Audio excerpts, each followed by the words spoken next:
The 39th book that I read, and therefore halfway point for my goal for 2023, is We're Not Broken, Changing the Autism Conversation by Eric Garcia, who is an autistic himself. He is a journalist who has worked for several publications, and this is his first book. It was absolutely excellent. I learned so much from this book. I consider autism in terms of an educational topic to be one of my weakest areas.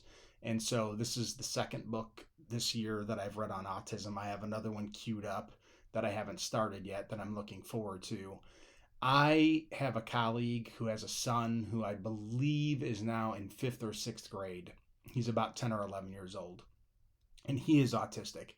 And if it weren't for him, I would know zero about autistic children and how to teach them and how to deal with them and how to have patience and how to understand them.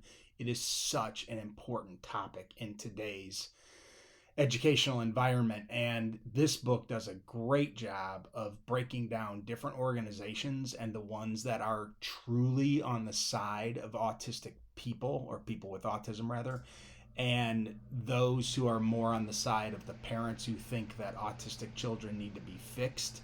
Obviously, Eric Garcia comes from the place where it's not the child that needs to be fixed, or it's not the human being that needs to be fixed, it's the world that needs to be fixed.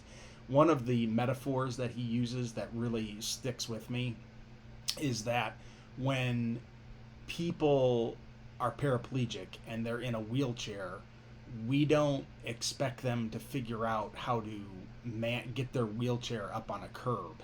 Instead, we lowered the curbs and made them accessible for people who have to be in wheelchairs. And the world made a change for people with that disability, and we need to make changes in our world for people with this disability as well, because they are very capable of living extremely good lives that are productive and helpful to our culture.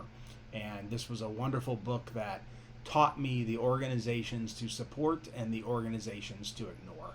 Great job, and I highly recommend this book. It's a quick read, and it's a great book. I learned a lot.